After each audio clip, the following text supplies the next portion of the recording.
Okay, thank you so much for everyone joining today. We're going to make a start and then anyone else joining can pick up as we go. So thank you very much for attending today's Source Talks webinar. For those who are not familiar with Source Group International and our two brands, we are international recruitment specialists. We specialise in tech and life science recruitment. At SGI, we're on a mission to achieve the highest level of customer service, driving sustainable improvement and investing in our people. And we built Source Talks community as a global community to bring together experts and leading professionals to discuss challenges and changes they face across their organisations. We host a range of meetups and a media series, and we pull back the curtains to technology and talent attraction and we are building a powerful community of people on the same journey, looking to achieve similar objectives. So without further ado, I'll hand over to my colleague Sana to introduce today's webinar. Welcome everyone to our third Databricks event with the amazing people from RevoData. RevoData was founded earlier this year by Ralph and Giovanni. Their mission is to focus on creating the best digital experience for businesses, turning everyone in a team into a data hero by providing the right mindset, tools, and actionable insights that drive results. One of those tools used is Databricks. Today, we turn our Databricks knowledge up a notch, and we will talk about Databricks Delta Live Tables and Python UDFs. After this virtual event, a lot more good is coming because there will be a face-to-face live event on the 22nd of November, organized by RevoData, which they will tell you more about.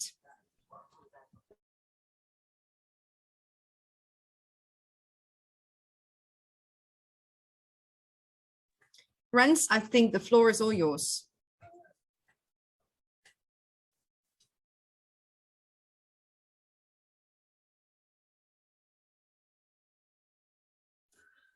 Okay, thanks so much, Rebecca. Thanks so much, Sana, for the nice introduction. Welcome, everybody. Thanks for joining. This is indeed the third webinar, and we're happy to see you that you've joined. Today, we're talking about Databricks again, and in particular to Delta Live Tables and UDFs. Your hosts today are Suza. Suza, maybe a quick introduction from your side. Hi, everyone. My name is Suza, as we mentioned. I'm a data engineer at RevoData, and I'm really, really excited to show you what we have prepared for you in terms of our demo today. Cool. Next to that, we have on the chat in the Q&A, moderated by Rolf Kootker and Victor Blaga, CTO and data engineer at RevoData. And myself, I'm data product manager at RevoData. And yeah, we're happy to show you more on Delta Live Tables and UDF during this session. During the session, you might have some questions. So pop the questions in the Q&A. Rolf and Victor will pick it up during the session. And at the end of the session, we'll also cover the, some of the most interesting questions that we got from you guys. And we will wrap up indeed with an invite for a free Databricks data engineering workshop. So stay tuned to the end, and we'll show you more how to sign up for that. Yeah, so to get a bit more familiar to you as audience, to you as viewers, we'd love to start up with Menti, with a questionnaire. Just one question. What are the main challenges in your ETL environment? Because that's what we are going to talk about today, ETL in Databricks with Delta Live Tables. We're looking we're looking for what are your current challenges that you face in your current environment. Please, you see on the screen you see a QR code. Please go to this Menti page, and I would love to see you submitting the most challenges that you currently face, and then we'll go over to the results page in a bit.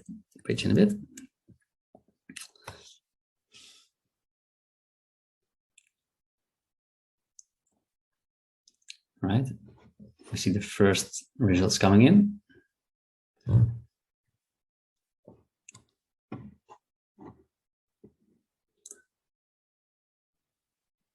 So we see a limited visibility on data quality issues. Indeed, a very important topic to make sure there's trust of data.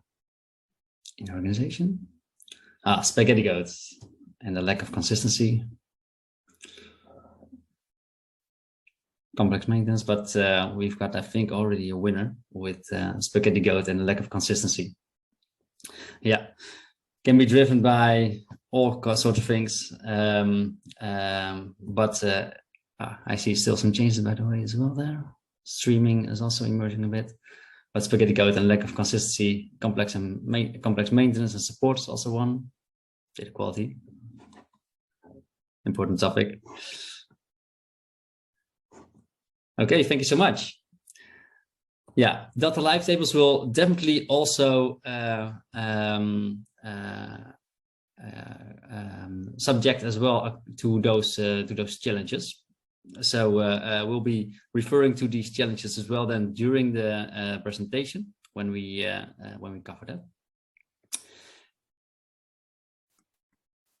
Okay, then going back to the presentation.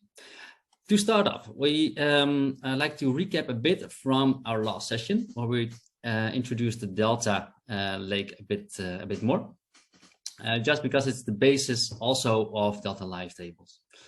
The Delta Lake is basically a data lake, but populated with Delta Parquet type of files. And Delta Parquet is basically the regular Parquet files that you have in your regular data lake, but then extended basically with a kind of a wrapper that brings all kinds of benefits to your data lake technology that you normally experience as well in database technologies, such as in data warehouses. A couple of these advantages I've put here on the screen, such as ACID transactions, and that is of course used for data integrity, preventing corruption, guaranteeing validity of your data. A nice feature in Delta is also versioning. So you can go back to earlier versions of your table whenever the table gets updated. Also, Delta enables schema enforcement. So you can stick to a certain schema and avoid, therefore, corruption with invalid schemas coming in, of data coming in. And you can there stabilize basically downstream systems or visualizations, for example, like a report that you create for your business. It also next to, because these are all quality data quality type of advantage, but there's also performance advantages in terms of upserts and deletes. You'll be able to write to add extra lines to existing files instead of submitting a file totally over again. So this reduces a lot of compute. And next to that, you've got also data compaction, indexing, caching. Compaction is the fact where Delta manages basically your file size to the best performance that you get out of the data table that you have. Indexing, caching, you are familiar with these items probably from database technologies. Then moving to the next part, because Delta is in the data lake. That's what you see over here. I hope you can see my mouse. But before data enters your Delta lake or your data lake, it starts, of course, with the source. So from the source, basically, your data gets integrated into your Delta lake through multiple technologies. Here you see a couple of examples from Azure and from AWS. And Databricks basically comes in on every of the data processing paths. So processing data into your Delta lake, but also within the Delta lake between several layers. Databricks works with a kind of a medallion structure where we define bronze, silver, and gold. Bronze is like the first raw layer, kind of as is history from the source. Then you have the silver layer, which is more modeled data which you align the data more towards your business processes, and the gold layer, where you create certain aggregations of the data that are basically ready for consumption. So ready for consumption in reports and dashboards, as well as for data science use cases. And in every of these steps, getting data into bronze, between bronze, silver, and gold, Databricks comes in to process that data. And with that, also ETL comes in, because these are all ETL pipelines. So with that, Databricks introduces now Delta Live Tables. And Delta Live Tables is an ETL framework. It tries to simplify and accelerate your ETL. And with that, it tries to basically limit or reduce the time to market for your data solutions, and therefore increase your return on investment on your data products. And the simplicity, and it also works to basically simplify your ETL, so that you need less of the high experienced data engineers to do the work, and still be able to create stable data pipelines.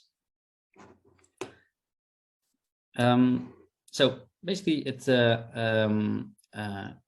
eases up a lot of things for you, and with that, it automates also a lot of things for you. So you see here 4 items that we will cross in the next couple of minutes in terms of explanation, but also in the first 3 of those, we're going to dive into a demo for it, and you see the Delta Live Tables and also UDF in real life. And just to give you a quick summary of Delta Live Tables, because it accelerates and simplifies ETL, yes, okay, but how does it do it? In terms of simplifying, it works with kind of simple SQL statements, understandable for everybody that knows SQL. But you can also combine it with more complex tasks with Python, if you need to. It automatically also orchestrates your data pipelines and creates a DAG. You can also, it handles retries as well automatically, and you can give some guidelines in there as well. It is able to cope with changing data, and Susa will explain you a bit more on that in a bit. It also automatically manages your infrastructure, so you don't have to do a lot of setting up with clusters or with infrastructure. It does that automatically for you. Really cool, and it's really a game changer in ETL, because that's simplifying so much for you. And data quality, well, we saw that as well in the questionnaire at the beginning, is always an important topic in ETL. There are several controls that you can apply to the Delta Live Tables, which you can also easily monitor and query once you start building and deploying your data pipelines. And another super interesting feature with Delta Live Tables is streaming data, because it is a super easy way, SQL statement again, that to start with streaming data. Going to the next page. So here on the top right, you see already an example of how you can set up a streaming data pipeline, where you just refer to a folder and you start creating a table with the streaming data that comes in. And also another interesting fact in here is that you can combine your streaming data and your best data together in one table.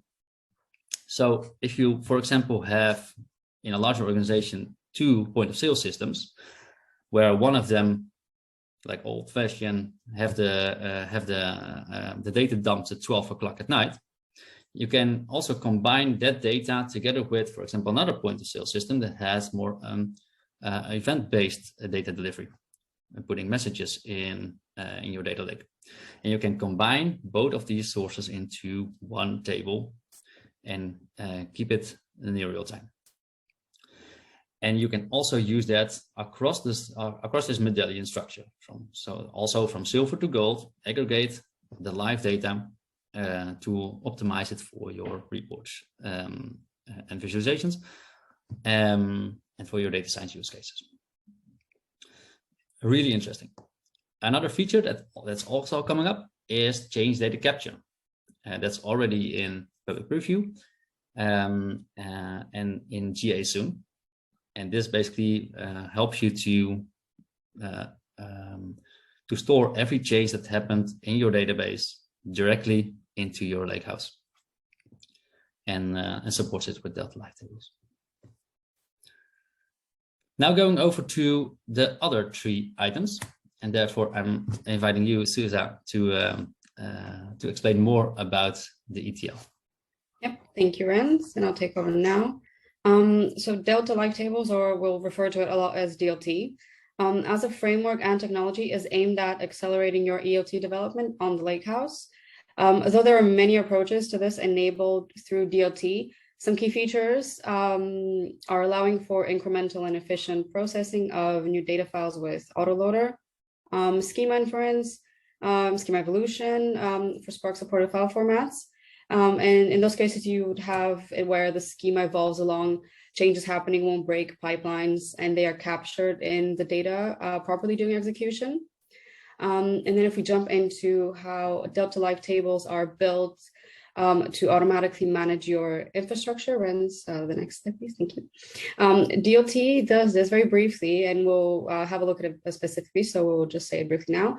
DLT does this by handling different aspects of auto scaling on your pipeline, such as also node management, selective scaling, and something that's new and exciting, enhanced auto scale, ensuring speed and minimal costs to your infrastructure. Another key aspect, Rens, if you move on to the next slide, please, is that DLT enables high data quality control in a tailored approach, and keyword is tailored, and we'll really see how tailored this is. You're able to set up data quality expectations via constraints. You're able to narrate what happens in each case. For example, if a constraint is broken, do we drop records? Do we push them anywhere else? Is there some other course of action? You're able to monitor, query, and utilize these event logs for analysis and alerting. DLT also speeds up troubleshooting through detailed event logs, which we'll have a look at in the demo, and impact analysis through pipeline lineage. And those are just a few of the data quality functionalities that DLT enables. And I want to now actually really dive into it, so into a live demo of DLT, and hit upon the points we discussed up to now, and really show you how DLT enables all of those functionalities. We will demonstrate this through a use case, during which we'll take raw data, ingest it, and take it through the various stages or layers in our ETL. Along the way, showing key functionalities and concepts, as well as hitting on data quality, UDFs, automation of infrastructure, workflow orchestration, monitoring, and to wrap it all up, we'll actually use it in something. So we'll show you how the results can fuel a reporting dashboard. And actually now I'll share my screen and take over. I think friends, you need to stop sharing, and then I'll reshare myself. It's very obvious we don't use Zoom, do we? Much. Okay, hopefully I'm showing the right screen. Everyone can see a Wikipedia page, right? I see a nod. Okay, I see a nod. That's great. Okay, so for our data, we'll be using an open source JSON format data set called the Wikipedia Clickstream data set. I've opened the Wikipedia page. You can see it's very open source official. And what it is essentially is the data shows how people get to a Wikipedia article and what links they click on. And because it's a very large data set, I have opted to give you a very quick sneak peek at what it looks like via Databricks, not locally via my PC, because it's 20 odd million rows. So I've just loaded it in preemptively just to show you what it looks like, so you have an idea. Not that it's very important to understand everything, because we really want to focus what DLT can do for us. So For use case of demonstrating DLT, we will ingest it and take it through the standard Lakehouse medallion architecture that we discussed in a previous webinar and a bit earlier in the presentation.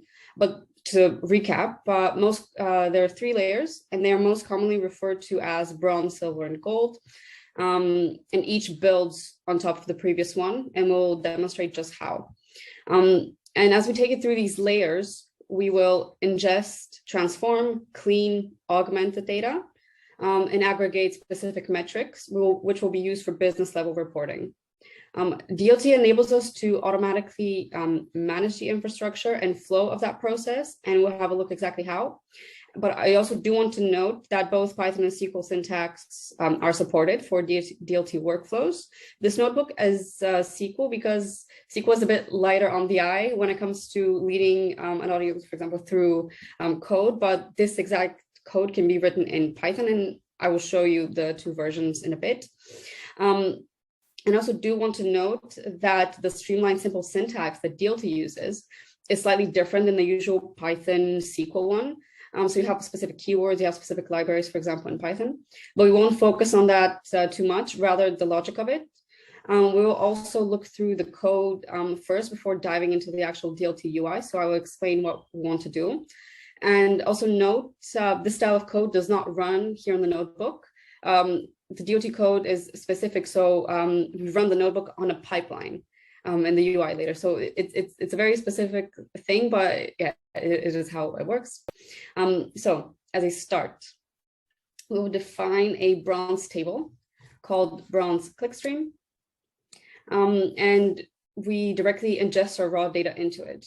So we can customize metadata such as comments or table properties, which can be used for different purposes, such as metadata querying, filtering, documentation of any sort.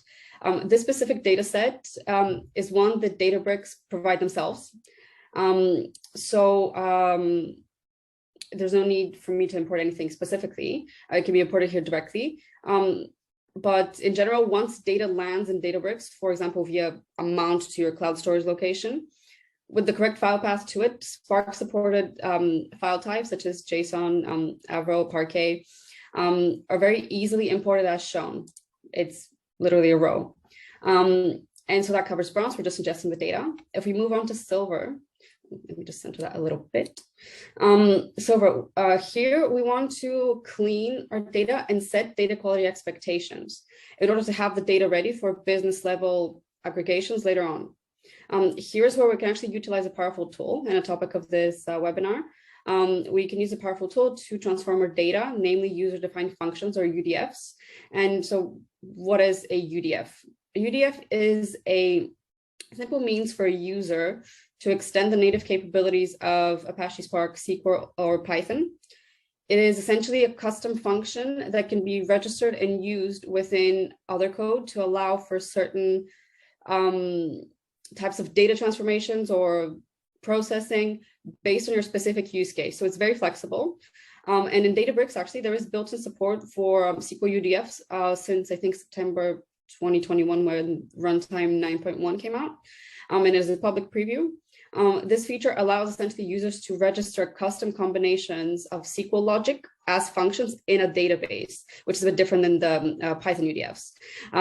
And this makes these methods reusable anywhere SQL can be run on Databricks. These functions leverage Spark SQL directly, and through this, it maintains all of the optimizations of Spark when applying your custom logic to large data sets. And for Python UDFs, we have to actually import Python PySpark library called UDF. So it's not built in like SQL UDFs are. But other than that, how you implement either is fairly similar. It just differs a bit syntax to syntax. And for those, for the Python UDFs, those functions are usable only within a notebook because they're attached to a respective Spark session, whereas the SQL UDFs, you can use them across. But Python UDFs are generally a bit more flexible in using complex aggregate functions.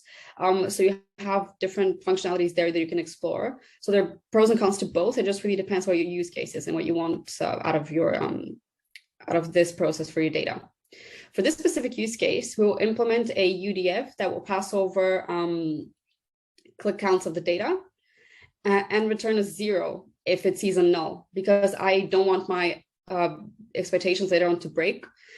We simply just define the logic in the function syntax, and that registers it within Databricks. We define what data type the output will be. This UDF can then be called within our silver table. So I will go into silver code a bit later, but basically I would just demonstrate where a function can be called on. It can be just called in direct there. UDFs allow us to keep our code dry. So dry stands for don't repeat yourself. And it does this by having reusable, customizable functions that enable us to do more with our data without having really long queries or code that's littered with case when, case if, functions, else if. This allows us to keep it succinct and dry.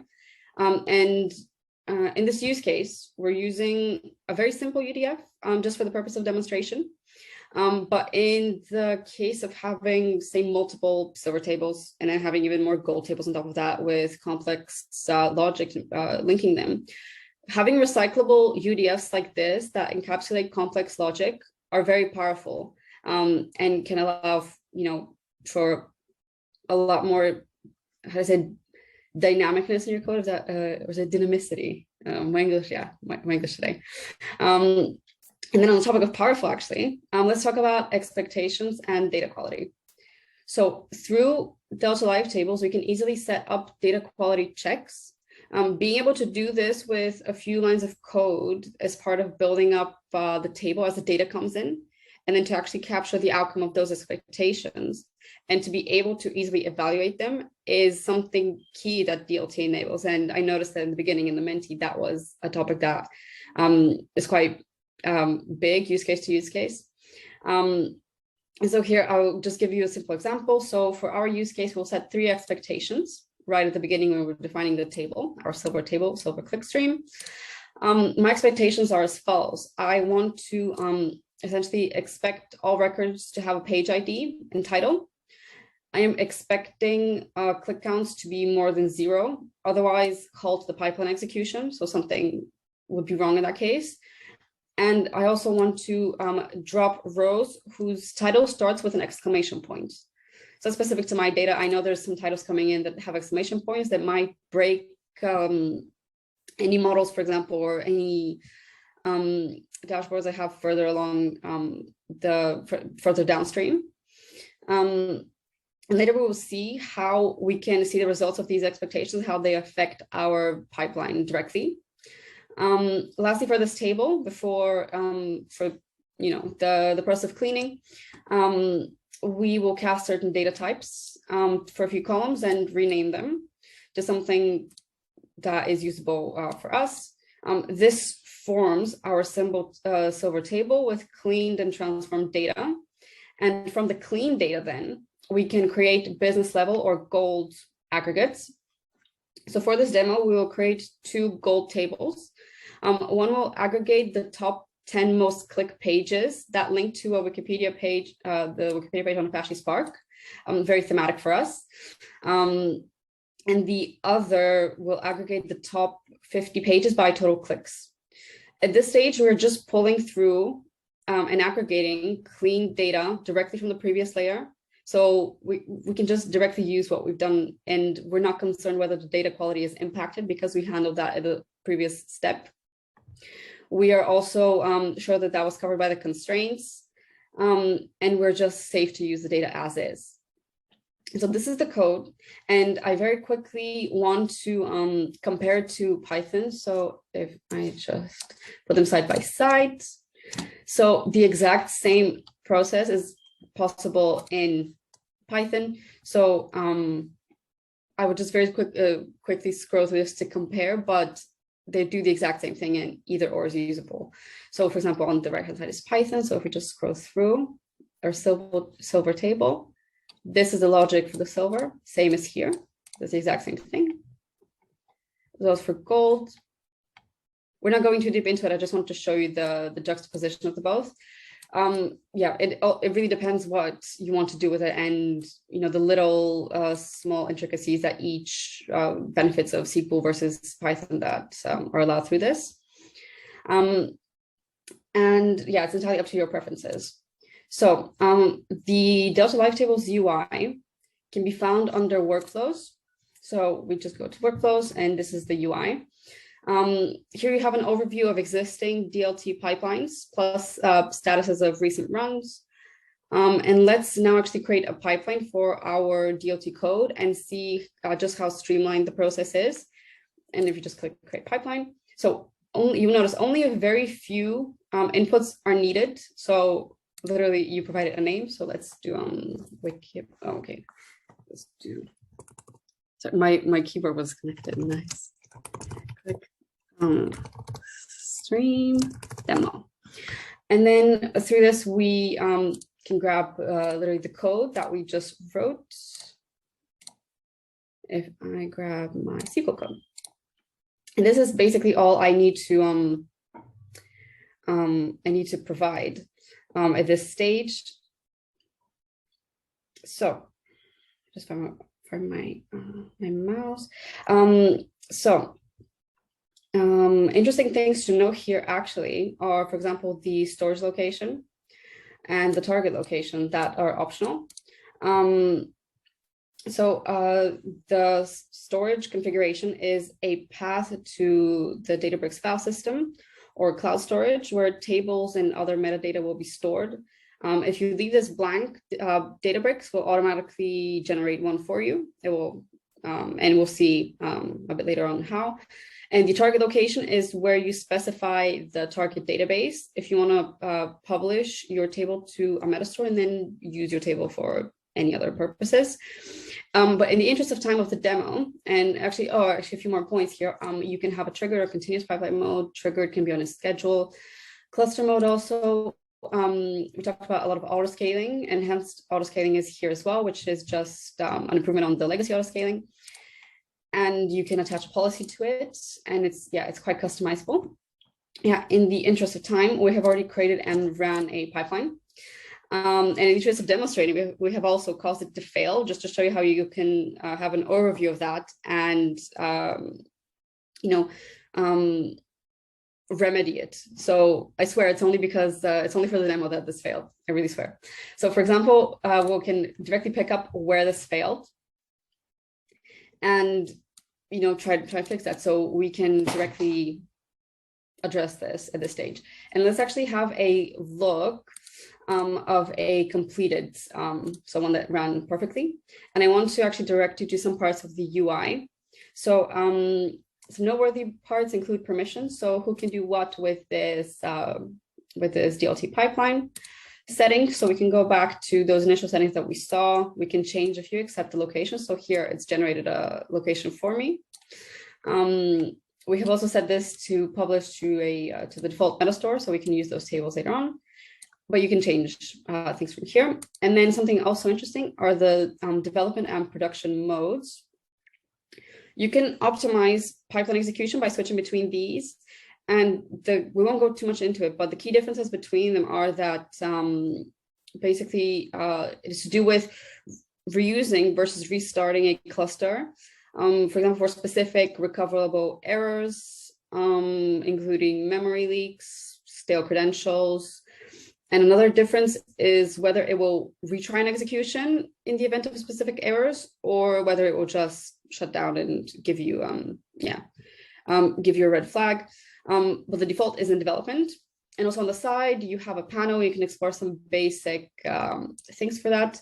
But in the interest of time, this has been run. But we also have a video recording of how it runs, just because to show you how it populates each page. So this is the same one running. So first, it will work on the bronze clickstream, and this will show you how the diagram, the DAG diagram is populated. So now this is running, and I'll skip a little bit. It shows you how many rows have been passed, how long this took. And then in the silver clickstream is interesting because this is where we've set some expectations. And here this will take longer because obviously, and here, then it's populating the two gold tables. But yeah, this is just to show you, but for the full overview, we'll go back. And let's actually drill into this. So we can drill down each of these components and explore via the side panel. Most interesting to look at, I believe, is the data quality section. And we can see how many rows were pulled through and how they were affected. For example, here in the silver layer, this is the result of the constraints that we set up in our DLT code a bit earlier. And a powerful feature of DLT is that although it automates your infrastructure and your orchestration, it is by no means a black box. You can check what's happening at any stage via the event log. And here on the bottom, we can notice our event log. A Delta Live Tables event log is created and maintained for every pipeline, and it serves as a single source of truth for all information related to a pipeline, including audit logs, data quality checks, pipeline progress, and data lineage, to name a few. The event log is exposed via the Events API and is displayed right here in the Delta Live Tables UI. And for example, I want to have a look at what happened here, exactly the record of when my records were dropped, basically. So Silver Clickstream has completed. So if you click on it, it gives you a quick summary, but you can then dive deeper via the JSON. And here, actually, I can notice my constraints and expectations. So I'm able to see the name of my constraints, how many records passed, how many have failed. And this is queryable, which is quite powerful. So the event log is also stored as a Delta table. And this can be easily accessed. It can be easily accessed in a Databricks notebook, for example, to perform more complex analysis. And this notebook that basically demonstrates a very simple example of how to query your event log and extract some information from it. So from a storage location, we can grab the event log. So if we just close this down, go back to settings, that storage location is updated for us. If we just copy that, that is basically, yeah, you can just run this and it generates this for you. Basically, a step further is you can save this specific run as a table, or you can have a refreshing table that updates upon the most recent event log ID. And that can be refreshed on a certain basis that is tied with your DLT code. And what's even more interesting is because you can save this as a table that is refreshable, you can also set up an alert on top of this query. If this loads, yeah. So you can set up an alert on top of this query, for example, for pipeline failures. So I want to receive an alert if there's over 100 failing records. And this is built basically directly on how the event log tracks what is happening to your infrastructure. And it's a few clicks basically to set this up. And these are only some of the functionalities that DLT as a technology can enable for your data pipelines. You can also receive alerts not upon just failures. You can receive them if specific thresholds are passed. You can select who receives this or who can receive specific alerts, which is quite powerful because different parts of the company might be responsible for different parts of this infrastructure. And now actually let's sort of wrap up everything that we've done and have a look at the results of this DLT pipeline. So in the interest of time, I've already created the dashboard. And this is through creating, this is the SQL Workbench, which is one of the 3 workspaces in Databricks. We have a SQL workspace, we have a data engineering workspace, and a data science workspace. And they're all slightly different. But yeah, through SQL, we can generate this dashboard directly on top of our gold tables. And because this data set is static, this dashboard is just as is. But in the case of streaming data, DLT would enable us to have a live feed dashboard. So you would have actually a live dashboard that's updating nonstop. Or for example, if the data comes in batches, we could schedule this, we can refresh this, we can share this with specific viewers. And with that deep dive into DLT, I hope I gave you a clear idea of just how applicable yet customizable this technology is via Databricks and how it can actually enable it can speed up, accelerate, or enable certain parts of your data journey.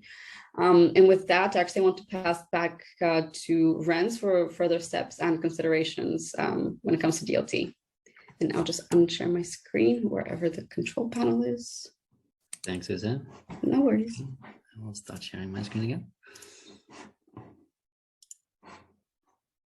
Okay, can you see the presentation again?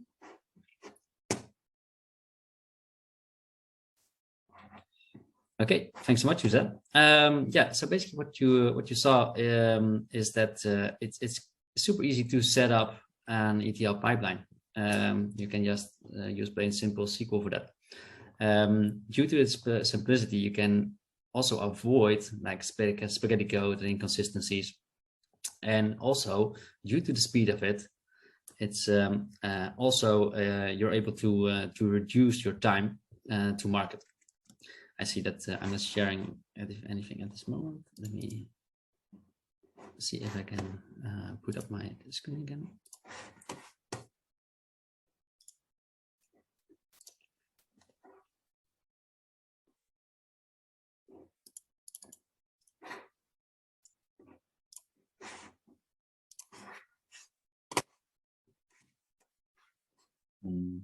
I know we're so used to Teams, aren't we?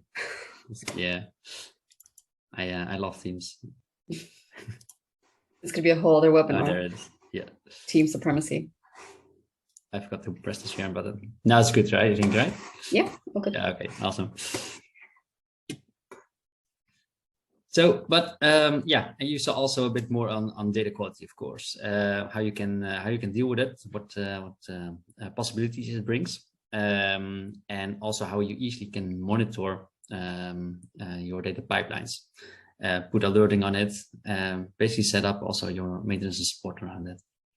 But now, when do you choose for Delta Live tables compared to the regular data pipelines that you have in Databricks, or when you compare it, for example, to DBT? So we made a quick summary of these three options. And you're probably familiar to the regular notebooks if you're already a Databricks user. And the difference between Delta Live tables and the notebooks you see already in this presentation. But why would you choose and still for the notebooks? Well, in the notebooks you have and the regular jobs you have your own cluster management, so you can really be specifying the clusters that you need. And also with orchestration, you have it all in your own hands, where Delta Live table automates it. DBT, that's what you use more for solely transformation. So you can only work with SQL, and but you have also the opportunities to develop in a local environment. It is, however, a powerful combination to combine DBT and Databricks together, and use Databricks, for example, for your processing and your infrastructure. And then Delta Live tables. So you see a lot of automation, a lot of simplicity with regards to, for example, the clusters. It automatically sets up the clusters for you, so you don't have to mind about that. Automatically orchestrates your job, and you see a lot of possibilities in the UI of Databricks directly. Also, and that's also related to the regular notebooks, it is development in a cloud environment. So you work on every ETL pipeline as if it's on any other cloud document, such as your Word document. You can go together into a notebook in the same task. You can jointly collaborate and easily set up your data pipelines together with your teammates. Now, there are also a couple of considerations we need to address. So at this moment, Delta Live tables is not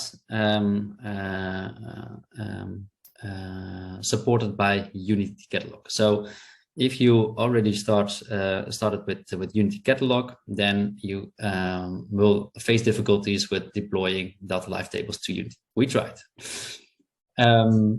Also serverless, as if there are already users that going into Databricks serverless, where you, for example, don't have the startup time of your clusters, this is not yet supported. Delta Live tables is not yet supported there, and it's on the roadmap for later next year. And there's also an interesting thing for Delta Live tables that's coming up, and it is Project Enzyme. This is a really interesting development that's coming up, because there it even further automates your ETL, where when updating a table, it automatically then chooses which technology, or which method it will use to update a table. Is it the full recompute, is it the full load, or which type of incremental load do you need to apply? There it looks into the changes and into your query plans, and for that decides the best technique to go forward. So pretty cool. It's still in development at this moment, and it will move soon into private previews. And yeah, we're happy to share more once we know a bit more about this development coming up. Yeah, and then we concluded the Delta Live tables. However, we love to hear about from you as well what you want to learn more about with Databricks. So please, if you want to scan the QR at this moment, and then we'll continue with to see what type of relevant topics are there for a next webinar. And we're happy to introduce you that. Stay around as well, because we also want to start sharing sharing the details with you on the workshop that's coming up.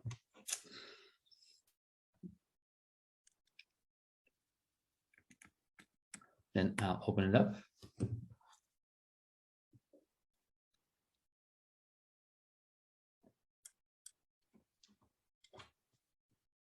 So what would you like to see next? We have a couple of topics lined up, such as setting up Databricks, either on Azure or AWS. Unity Catalog, that's, I think, the first one that pops up now at the first place. Really interesting to see how you can set up Unity across your multiple workspaces and govern your data and your users.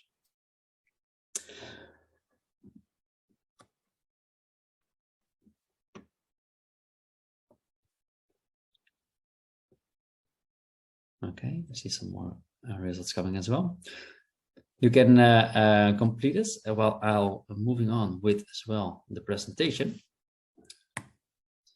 So we're from Databricks. So we're from RevoData and talk a lot about Databricks because we have a Databricks first approach within RevoData. We believe that Databricks fits in your professional data organization and help you really to with the benefits of Databricks gain advantage in of your data in your data use cases. We also work together with other partners such as Fivetran, DBT, and FalsePod for data integrations, transformations, and visualizations. These work really well with Databricks, and we'd love as well to show you more about these technologies as well in the future. But if you now get enthusiastic on Delta Live tables or on data engineering in general with Databricks, we'd love to invite you for also a half-day workshop, free of charge, on our location in Bunnik in the Cloud Nation office. It's near Utrecht. It's on November 22. Also a QR code, so you can sign up through this QR code. It's including lunch, also good to mention. And there's a max 15 seats, so sign up fast. If you're not so good with QR codes, you can also reach out to Giovanni Comprelli. His email address is also displayed on the page. Or just directly reach out to any of us within RevoData or STI, who organizes this webinar. If you don't want to wait for November 22, also possible, of course. There's a link here that you can also follow to get started with Databricks directly. And yeah, we're happy to tell you more about Delta Live tables in this last hour. So thank you all for being with us. Hope you enjoyed this session. Also, a big thanks to Suza for your information for the demo, Victor and Rolf for moderating the QA, and SDI, of course, for hosting us in this webinar. I'm taking a final look at the QA.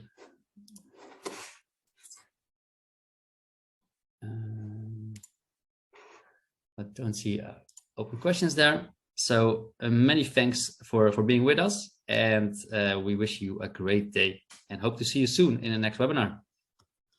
Thank you so much, Rens, Ralph, Suza, Victor. It was great having you here, and we very much look forward to the next one. And of course, the half-day workshop definitely is a very unique event that I can only encourage everyone to attend. Thank you so much. Thanks, Anna.